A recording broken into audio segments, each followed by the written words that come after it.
सभी परिजनों को मेरा प्रणाम। आशा करती हूँ मेरे सभी परिजन स्वस्थ व प्रसन्न होंगे। आज हम फिर से माता जी की जीवनी महाशक्ति की लोक यात्रा का स्वाध्याय करेंगे। चलिए शुरुआत करते हैं। गुरुदेव की वापसी एवं प्राण प्रत्यावर्तन का क्रम।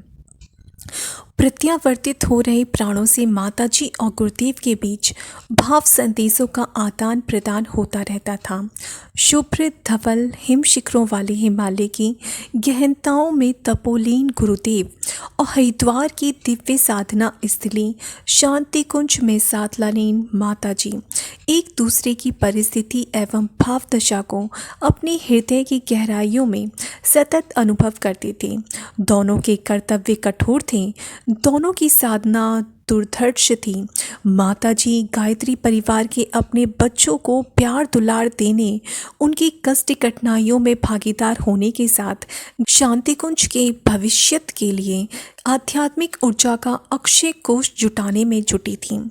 गुरुदेव इन दिनों उन आसुरी शक्तियों को प्रचंड टक्कर देने में जुटे थे जो पड़ोसी देशों की कुटिल गतिविधियों का बाना पहनकर अपने देश पर चढ़ आई थीं। सन 1971 की सर्दियों की शुरुआत देश पर काफ़ी भारी पड़ रही थी। फौजी सरहदों पर अलग अलग मोर्चों में दुश्मन से जूझ रही थीं। पूर्वी पाकिस्तान में हो रहे अमानवीय अत्याचारों के कारण पलायन कर भारत भागे आ रहे शरणार्थियों की समुचित सहायता करने के लिए देश के बहादुर सिपाही प्रतिबद्ध थे। समूचे राष्ट्र के लिए यह बड़ा कठिन दौर था। समस्याओं के इस जटिल चक्रव्यूह के अनेक चक्र थे। राष्ट्र के कर्णधारों को कूटनीतिक मोर्चे पर घेरने की कोशिश हो रही थी। आज दुनिया का सबसे शक्तिशाली कहा जाने वाला देश उन दिनों दुश्मन को हर तरह से सहायता पहुंचाने में जुटा था। यहाँ तक कि उसका सर्वशक्तिमान समझा जाने वाला 7वां बेड़ा भी बड़ा चला आ रहा था। छोटे बड़े जो भी उस समय युद्ध की खबरों को सुनते थे, आपस में यही पूछते और सोचते थे, अब क्या होगा।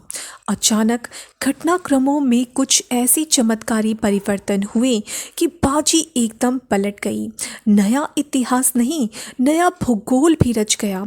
दुनिया के इतिहास में शायद पहली बार 93,000 हथियार बंद सेना ने अपने जनरल के साथ घुटने टेककर आत्मसमर्पण किया। विश्व के नक्शे में नई लकीरें खींची, भूगोल में एक नए देश के मानचित्र ने आकार लिया। भारत ने विजय दिवस मनाया और बांग्लादेश ने अपना जन्म दिवस। देश के कर्णधारों से लेकर सामान्य नागरिक तक ने अनुभव किया कि यह तो सब कुछ चमत्कार जैसा हो गया।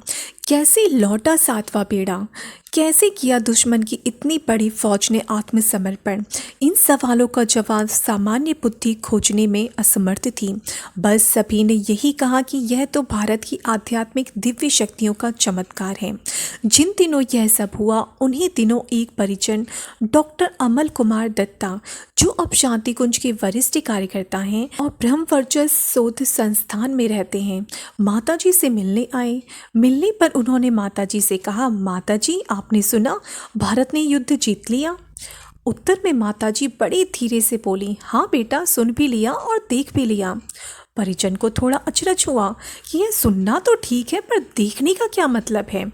उन्होंने माताजी से सारी बात का खुलासा करने की जिद की।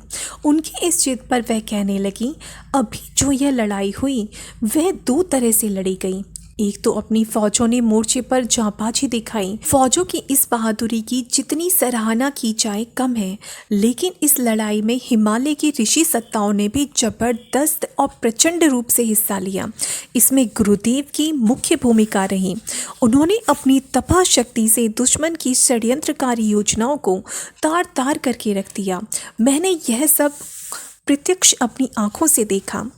उन दिनों की अनेकों संस्मरण में एक संस्मरण और है, जिसे बाद में माताजी ने स्वयं अपने मुख से बताया। इस संस्मरण से ममतामयी माँ का वात्सल्य प्रकट होता है। उन्होंने बातचीत के क्रम में अपनी यादों को कुरीदते हुए कहा, जब गुरुजी 1971 में हिमालय गए थे तो उम्मीद यही थी कि अब वे शायद न लौटें। बांग्लादेश वाली लड़ाई के बाद उनकी योजना भी कुछ ऐसी ही थी, पर इधर सारे लोग परेशान थे, गुरुजी कब लौटेंगे। जो भी चिट्ठी लिखता वे यही सवाल करता, गुरुजी कब वापस लौटेंगे, हम सबसे कब मिलेंगे। बच्चों की इस विकलता ने मुझे बड़ा बेचैन और विकल कर दिया। अपने कष्ट की तो मुझे कभी चिंता नहीं होती है, फिर वह चाहे कितना ही बड़ा क्यों ना हो, पर अपने बालकों के कष्ट मुझसे सही नहीं जाते। उन्हें दुखी परेशान होते मैं नहीं देख सकती। आखिर माँ हूँ ना।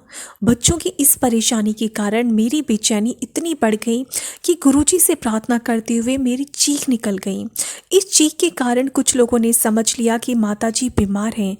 हालांकि गुरुजी ने सही बात समझी और वे वापस आ गए। उन्होंने मेरी प्रार्थना को स्वीकार करके अपनी योजना परिवर्तित कर दी।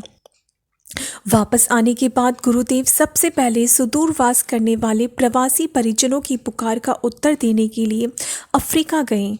सन 1972 में गुरुदेव ने अपनी यह यात्रा पानी वाले जहाज से संपन्न की। उनका यह प्रवास ऊपरी तौर पर साधारण रहने पर भी आंतरिक रूप से कई असाधारण अनुभूतियों से भरा रहा। वहां से लौटने पर उन्होंने सन 1973 में 5 दिवसीय प्राण प्रत्यावर्तन सत्र आयोजित किए। शांति कुंज में आयोजित होने वाले ये सबसे पहले साधना सत्र थे।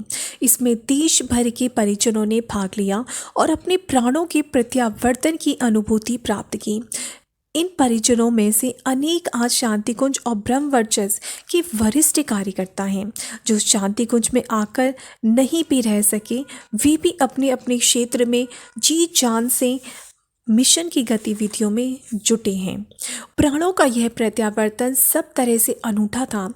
इसमें 5 दिनों के एकांतवास में साधकगण गुरुदेव द्वारा बताई गई कई तरह की सरल किंतु प्रभावकारी साधनाएं करते थे। इन साधनाओं का उद्देश्य साधकों के प्राणों को उच्च स्तरीय आध्यात्मिक तत्वों के लिए ग्रहणशील बनाना था, ताकि वे गुरुदेव के महाप्राण के किसी लघु अंश को ग्रहण व धारण करने में समर्थ हो सकें।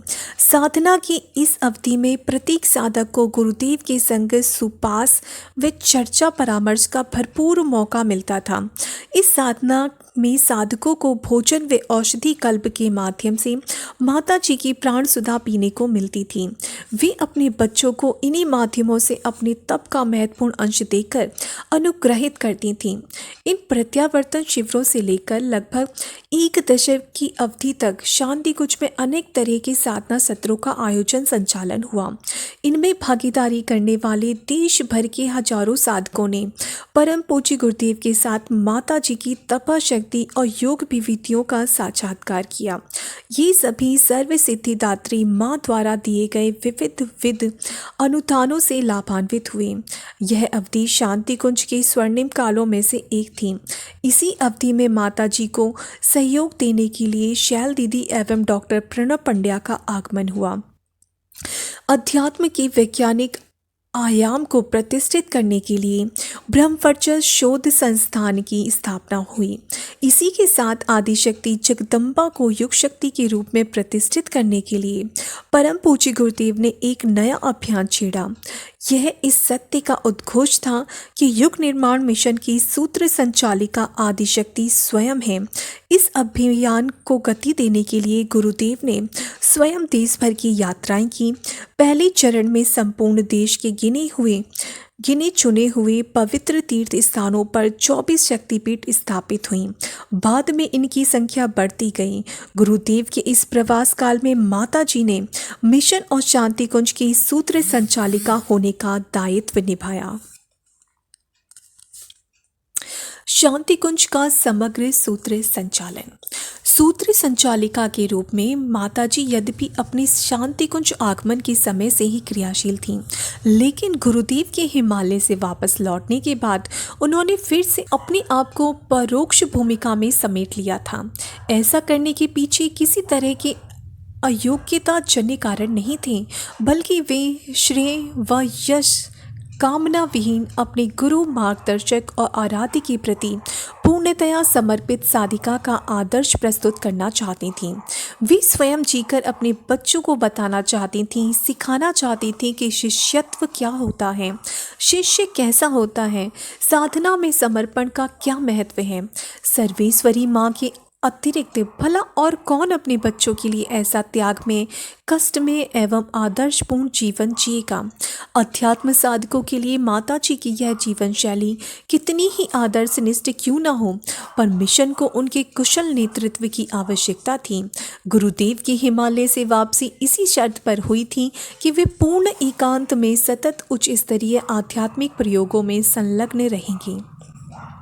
इसी के चलते गुरुदेव समय समय पर माता जी को अकेले शांति कुंज ही नहीं, संपूर्ण मिशन के सूत्र संचालन के लिए प्रशिक्षित एवं प्रोत्साहित करते रहते थे। शक्तिपीठों में आदि शक्ति की प्राण प्रतिष्ठा के लिए जब वे प्रवास पर गए तब उनका यह आग्रह काफ़ी बढ़ गया। प्रवास के दौरान वह माता जी को प्रतिदिन एक पत्र लिखकर अपने कार्यों का ब्यौरा भेजा करते थे। डाक व्यवस्था में गड़बड़ी के कारण पहले के पत्र पीछे और पीछे के पत्र पहले पहुंच सकते हैं, यह सोचकर वह प्रत्येक पत्र संख्या लिखना नहीं भूलते थे। प्रतिदिन लिखे जाने वाले ये पत्र अभी भी शांति कुंज में सुरक्षित हैं। इन सभी पत्रों में यदि किसी भी एक सार तत्व की खोज की जाए तो वह यही है कि गुरुदेव माता जी को मिशन के प्रत्यक्ष सूत्र संचालन हेतु तैयार कर रहे थे। इन पत्रों की भाषा और शैली के बारे में यही सत्य ध्वनित होता है कि माता जी सूत्र संचालन का कार्यभार अपने समर्थ हाथों में ले लें। शक्तिपीठों का प्रवास कार्यक्रम समाप्त होने के कुछ ही समय बाद गुरुदेव पर असुरता ने हमला कर दिया।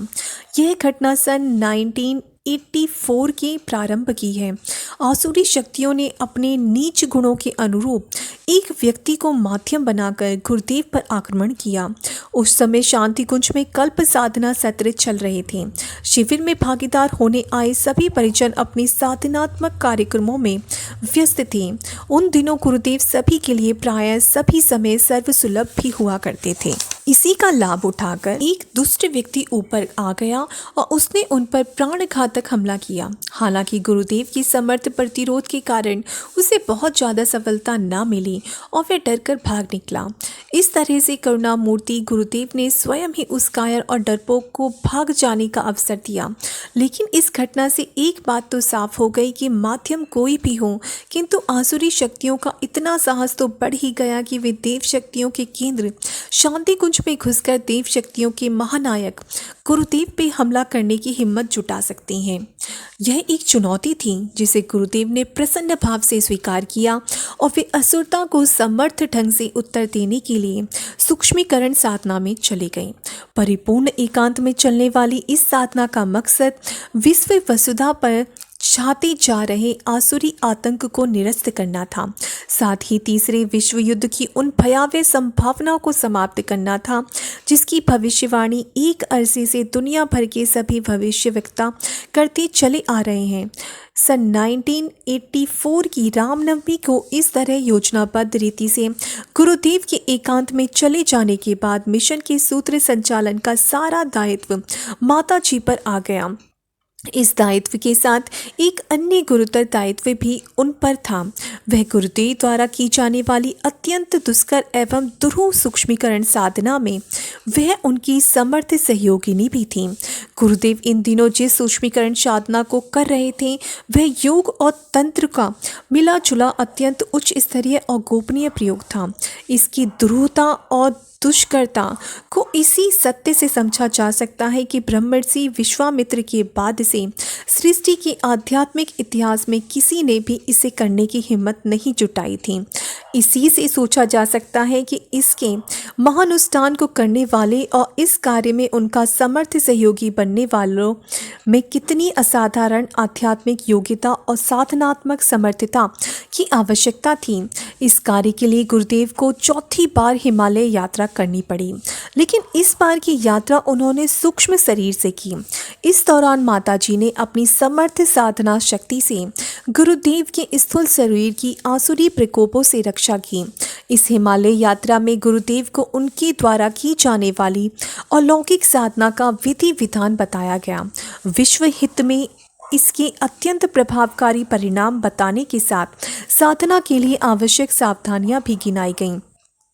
यह भी कहा गया कि साधना काल में आसुरी शक्तियां तरह तरह के उपद्रव मचाने में, हर तरह के विघ्न पहुंचाने में कोई कसर नहीं उठा रखेंगी। इन विघ्न और उपद्रवों के अलावा स्वयं की सूक्ष्म चेतना को 5 समर्थ स्वरूप प्रदान करने की इस प्रक्रिया में अस्तित्व में इतनी तरह की शक्ति विस्फोट होंगी कि कभी भी स्थूल देह छूटने का खतरा बना रहेगा। ऐसी स्थिति में स्थूल देह की सुरक्षा एवं संरक्षण के लिए किसी समर्थ शक्ति का स्थूल रूप से दिव्य संरक्षण जरूरी है। यह कार्य केवल और केवल माता जी कर सकती हैं। शक्ति स्वरूपा माता जी परम समर्थ और सभी के लिए, यहाँ तक कि हम सब हिमालय वासी ऋषिगणों के लिए भी परम वंदनीय हैं। उन्हीं की संरक्षण में यह साधना सफल हो सकती है। मार्गदर्शक सत्ता एवं हिमालय वासी ऋषि सत्ताओं के सम्मिलित निर्देशन के अनुरूप परम पूज्य गुरुदेव ने अपनी सूक्ष्मीकरण साधना का कार्यक्रम बनाया। परम वंदनीय माता जी पर दोहरी जिम्मेदारी आ पड़ी।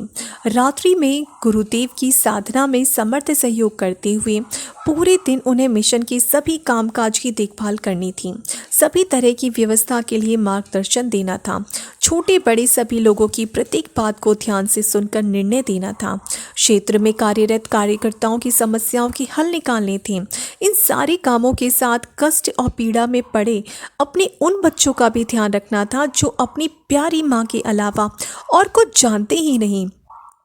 जब तक किसी भी छोटी मोटी आफत मुसीबत आने पर माँ माँ चिल्लाने लगते हैं, उन्हें उनकी भी देखभाल करनी थी, जो गुरुदेव से भांति भांति की आशाएं लगाए रहे हैं। इन नादानों को तो यह पता भी नहीं था कि गुरुदेव इस समय गहन साधना में हैं। इस समय उनकी एकाग्रता में व्यवधान डालना किसी भी तरह से ठीक नहीं है। परम समर्थ और परम वंदनीय माता जी ने एक साथ ही सारी जिम्मेदारियां निभाई और बड़ी खूबसूरती से निभाई। सदा एकांत में रहने वाली माता जी को जब लोगों ने 1984 में पहली बार टोलियों की विदाई के समय प्रवचन मंच पर बोलते हुए सुना तो वे हतप्रभ रह गए। अविरल प्रवाहित हो रही वाणी एवं अद्भुत एवं भावपूर्ण शब्द संयोजन से अभिव्यक्त होती उनकी आध्यात्मिक शक्तिधारा ने सभी को विस्मय, विमुक्त और तथा उत्साह से सराबोर कर दिया। सभी के मन परम वंदनीय माता जी की जय ध्वनि करते हुए नाच उठे।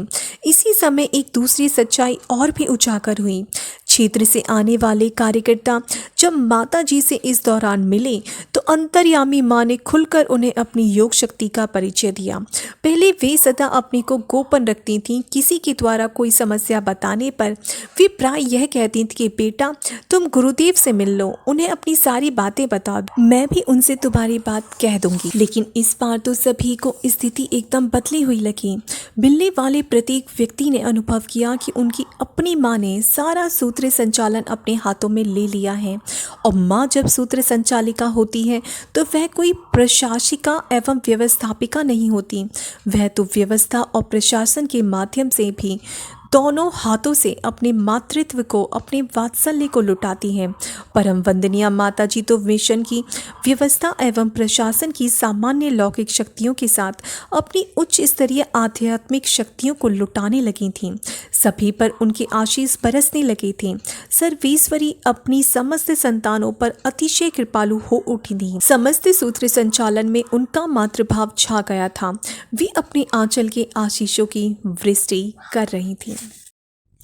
आज के लिए इतना ही। आशा करूंगी कि परम पूज्य गुरुदेव और माता जी का सतत संरक्षण मेरे सभी भाई और बहनों को मिलता रहे और सारे ही दुख और परेशानियों में गुरुदेव और माता जी उन्हें ऐसे निकाल दें जैसे कुछ हुआ ही नहीं।